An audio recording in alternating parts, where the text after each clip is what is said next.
Guys, we've been working day and night, knocking out problems on the S-10, haven't we, George? Yes, we have. There's been all sorts of problems that have arisen, and we've knocked them down. Chipping away. Left and right. Up and down? I'm not ready for this. Little by little, day by day, piece by piece, step by step. Exactly. So guys, we encounter a lot of stuff and we knock it out. So check it out. We are making a lot of ground on this episode. It's going to be a good one. So we got our bearing block. It was a little bit delicate because we had to do that, and you were moving that shaft a little bit out of the way. We pulled the outer shaft up. So Josh found the sweet spot, threading the needle right there.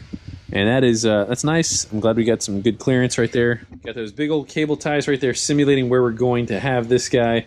Now, again, we're working on the seat a little bit more. So we cut out our seat just like Kevin suggested so that we could get a little bit more space right there. All right, so in order to do what we need to do there, we're going to have to move that rail in a little bit. I don't exactly know how that's going to work. We're going to cut that side and probably make a different style arm that comes down off of it, so it's going to come from the bottom of the seat, not off the side of it where we need. We're going to probably have a weld right down the middle right there. Yep. Something like that. With a plate cut to share the form of the seat. Very, very nice. So a little bit more progress there, but something that we've been wanting to do for a little while is finally get that methanol tank up and rolling. So let's take a look at that thing real quick, man. All right, so this is going to be our out. This is going to mount right next to our tank, our fuel tank. So we have all of our fuel, all of our weight, pretty much in one central location. All right, we got a little bit of a puzzle right here. We're going to try and figure out a couple of things that we got going on.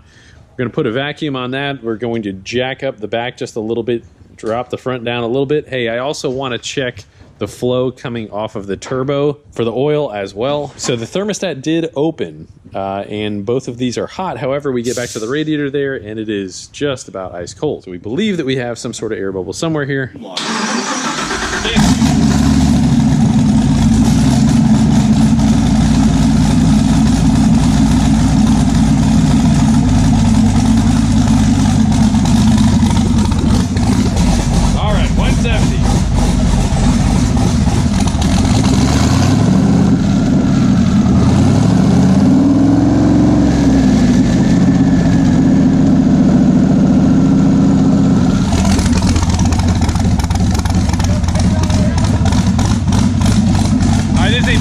Difficult coolant system to evacuate and or get air bubbles out. So we've never done something that's like on the opposing side of the car. So with that, we raise up the rear, trying to make sure that we have any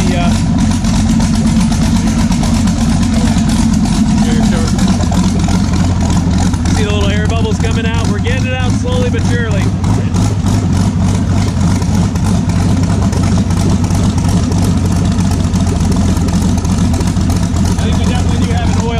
Because we're seeing oil coming out the front side of the turbo there.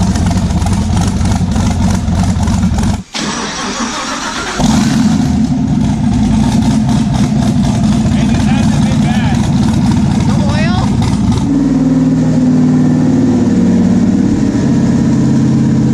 Now we're flowing some. Is it getting hot though? Yeah, oh yeah. Hey, it's working. It's getting hot. Yeah. It's working. Yeah. Look at that. All right. Hey, that's success.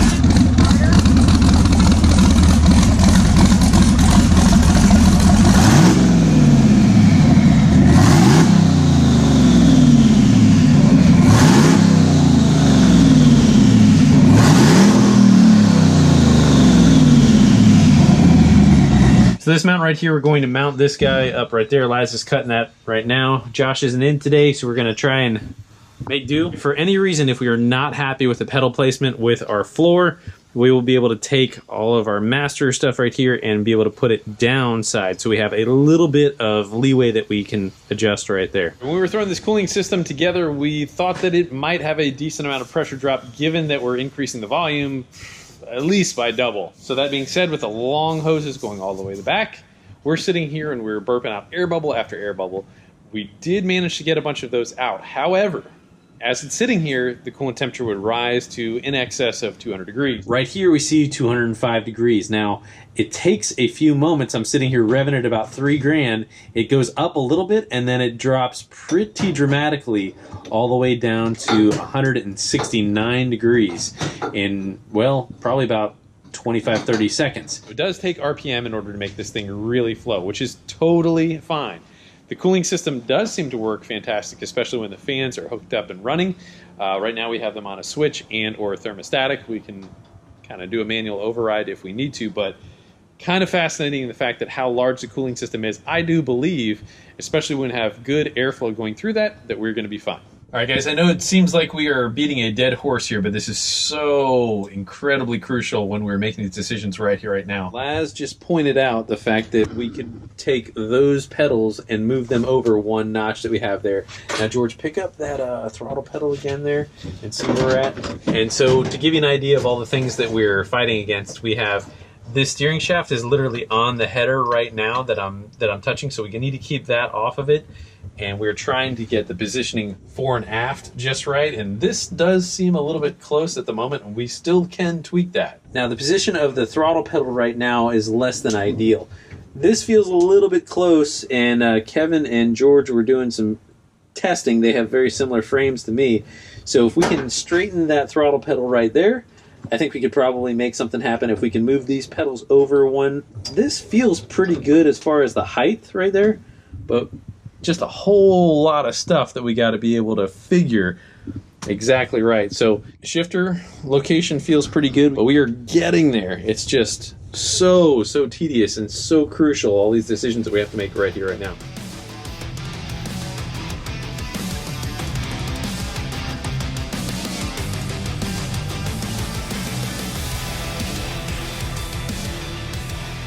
All right, so we're having a problem getting into 6th gear. 5th gear goes in fine, but could just be where the training's at right now, but all the other gears seem fine. We got this tacked up right now. We've got all of our bolts in there. We got our piece in that we put on Instagram. Thank you guys so much for helping us out with that. We've got our steering column tacked up. Got our mount, little bits and pieces, man. However, we're having a problem with our welder, though. So we're gonna have to make do, though. Problem with the welder solved.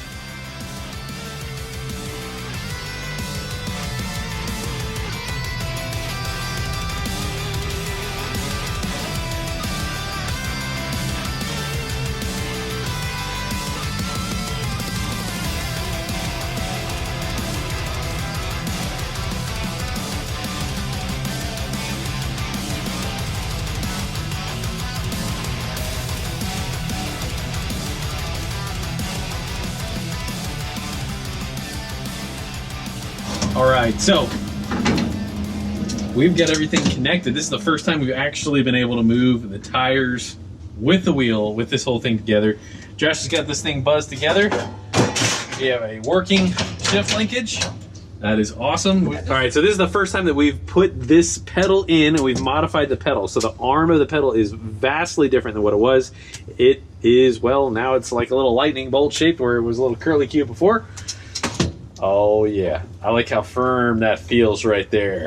But I think we'll be able to execute some good heel toe stuff going on there. That is awesome. It is really coming together quite nicely. The perspective, so this is actually my point of view from my eyeballs. That is pretty sweet, man. No visual problems whatsoever, except that big old pipe sitting right there. Hey, you agreed to it. Begrudgingly. So my wife did a fantastic job painting this. Hey, it's first coat. First it looks coat. good. Yeah, got some other areas still touching up. I'm tying up some wire loom. George is putting fenders on. We got that fender on, and things are looking pretty good. We're trying to cleanly mount the coils, which George did right there, but we need it to all flow pretty nice. Like we have some ugly things, like the ground is next to something that would be rotating, so we gotta move that, but this is all janky. That needs to be tied up. We don't want anything rubbing. All right, what's going on out here? Well, we're just getting these here fenders on there. Coming back together. Coming back together nicely. Starting to look like a truck again. Yep, S-10 pick-em-up truck. It's going to be one that hauls tail, too. So. We can fasten down the PCM. We've got, everything is really looking a lot better. A whole lot better. Clean up our wiring harness. What do we have left before we drive it? Brake lines, clutch line. That's it? That's it. I think that's it. We don't have a seat, but We got to mount the seat. Well, we don't have to mount the seat to drive it. That would be. just put it in there. Go a launcher in there. Yeah. Do donuts, fly to the other side of the car. I can't wait to try the selectable 2 to 4-wheel thing. That's going to be. You might put it in two-wheel drive. It might not go anywhere. We haven't. We just don't know, I guess. I didn't know that. Guys, we're about to start this the first time with the all-wheel drive working. So we don't have our clutch working right now, but we're going to throw it in gear. Should be able to start up. And let's see if this actually works. There's a lot of mystery of what we don't know if our transfer case button is going to work or not. So let's find out.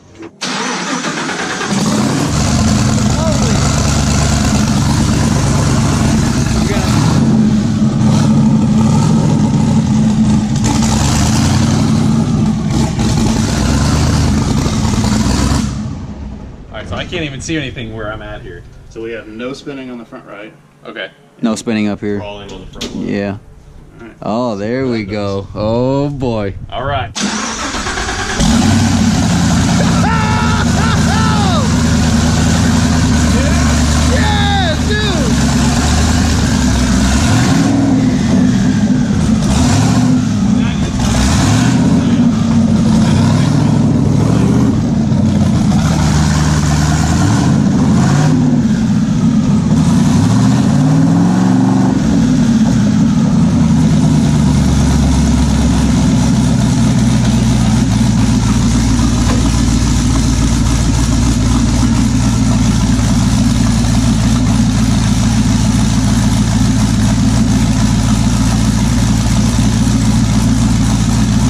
Same speed?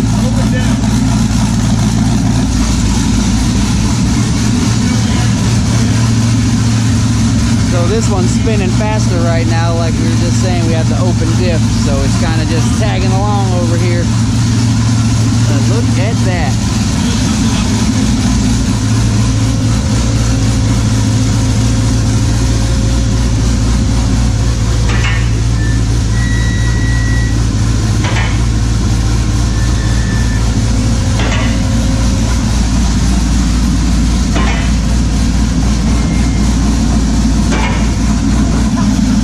That is awesome!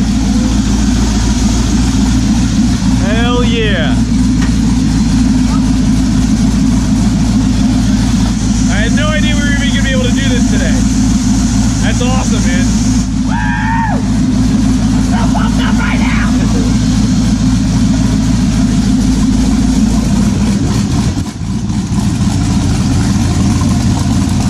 Dude, I can't believe it's working. Dude, everything looks so much better. We got our wiring harness tied up so much better. Well, maybe we ought to test out the steering. Yeah. All the way. Hold on. It's gonna be the ultimate test right here.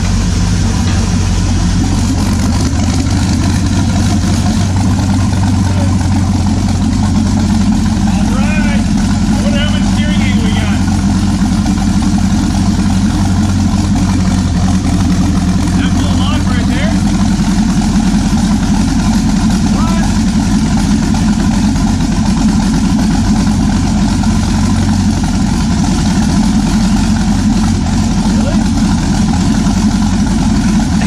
Hey, it's working, man. Yeah.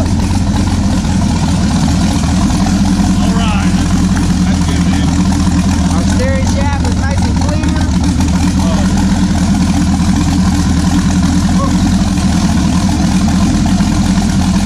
Dude, that looks so awesome. It's very clean. Alright, we got a bunch of stuff that we cleaned up. Still got a bunch of things that we gotta get totally serviced, but big progress there, lads. Big progress. Good day. All in a day, man. That looks so much better. And it all being painted up. Killer, man. Dude, it looks really good. And I'm glad you had mentioned, I was like, why in the hell is the front spinning faster than the rear? And Definitely yes. still open diffs right now. Yeah. So we're gonna have to get that all squared away, but Punish it with open diffs. See what breaks, if anything. Everything on Faster side. We know it's upgrade. Dude, awesome progress for the day. You go get your race trailer and truck. Yep. Josh, thanks for coming in clutch. Laz, once again, brother. Hey, can I say something, man? What do you say? I just want to say thank you and a huge shout out to Dependable Drive Shafts, man. Don't you think Making it happen. Making this happen, making And Uncle Sam Uncle happen Sam. back to back. You Absolutely. guys freaking hooked it up. Yeah, man. I mean, we did a lot of work too, but everybody, you know, all the people that helped us out. Motion Raceworks. Oh my gosh, dude. Huge There's shout out. so many different people that help. So many. ICT Billet. ICT Oh, we got to clean these Mission valve Motor. covers up, man. I know they got George dirty gonna in, start in all crying. these test trials. George gets emotional. Hey, you know, I'm a Cancer. It's that time of the moon. I don't know. I'm gonna go get the trailer, get my race truck ready. You guys trying to call me out for Cleveland and cars? I'm blowing this taco stand. Clock me out. I'm gone. See you, George. Well, guys, thank you so much for tuning in. We are making some awesome progress. We are right down to the wire with Cletus and Cars. We're doing everything we can to make this happen. So, guys, we look forward to seeing you there. Thanks for watching. God bless you. We'll see you next time.